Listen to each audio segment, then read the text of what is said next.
Guys, welcome back to my channel. This is chapter 30 consequences, and with this, we will complete 30% of our book.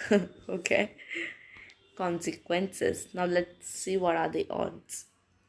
Being a girl in such a flurry of contradictions. You smile when you want to scream. You say it's nothing when it's everything. You love someone yet hate their guts all at once. Which was why I should have expected our announcement after we warmed up for our practice.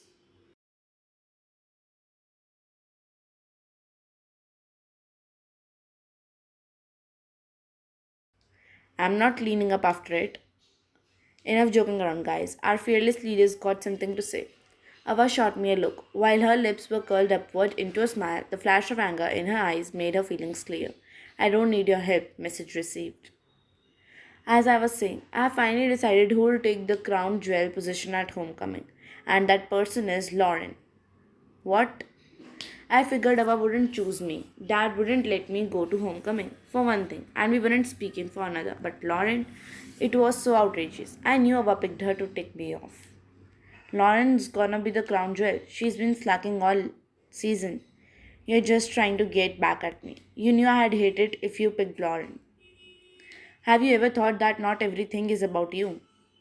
Except when it obviously is. Are you sure about this, Ava? Yeah, if this used to be Addie's mom's position, then it's practically in her blood. I wanted to give Addie the crown jewel, but my hands are tied. Our co-captain got herself grounded, which means no cheerleading at the big game.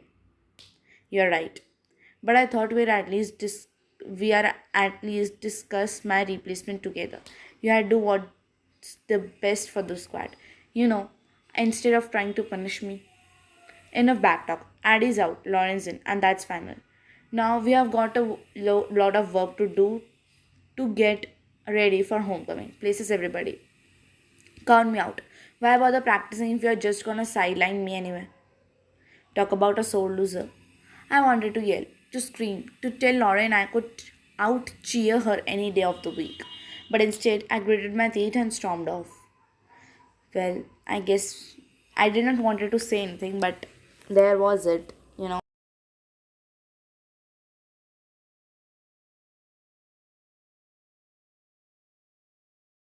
Mason launched the throw downfields, while Nos scoured the playbook with the couch. As if they could feel my eyes on them, they both looked up to see me. I'll wave too, Mason, since I have not talked to him. I waved at Mason as Chad fumbled his pass. Addy, dude, stop playing kissy face and focus. Homecoming's right around the corner, and this route still needs work. Let's run it again with Harris as QB Jennings. Take a lap and stay warm. As coach focused his attention on Noah, Mason jogged up to the bleachers and sat down beside me. Playing hooky? I could say the same about you. No cheerleading today. Not unless I want to watch Lauren struggle her way through the homecoming routine. Things aren't so tight for us either. Coach is insisting we learn new plays for the game, but it's not clicking. Your dad's been training you to be a football champion ever since you could walk. Can't you draw up some fancy play to soccer all the points? Maybe, but it had still have to be simple enough for Chad to follow. Mason chuckled, and it was hard not to stare at the specks of stubble on his cheeks. His delicious jawline, his soft lips. Our kiss at our party came flooding back. The warmth of his mouth, the smell of his skin. Mason took my face in his hands and rubbed his thumbs over my knotted brows, smoothing out the muscles like he used to when we were kids. This cheerleading situation must really be eating at you. Wanna talk about it? Talking things through with does tend to help. I promise, together we'll get to the bottom of it. Besides, I have been thinking. I have been wanting to kiss you properly for a while, if you want me to. A walk with you might clear my head. You have got a big game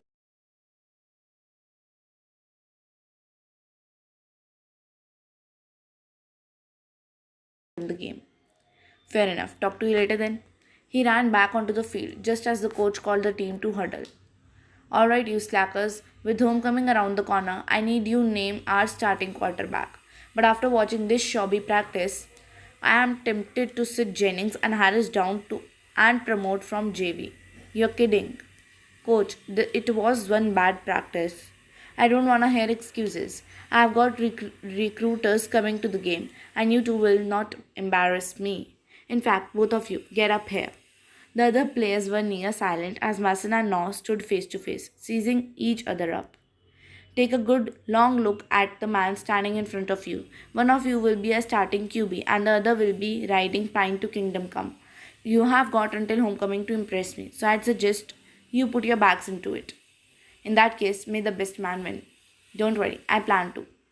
And just like that, they were freight trainers on the same track, destined for a head on collision, and I had put myself right in the middle. Wow, that was some sort of great, I felt not great. Okay, this was chapter 30 for you all. Thank you.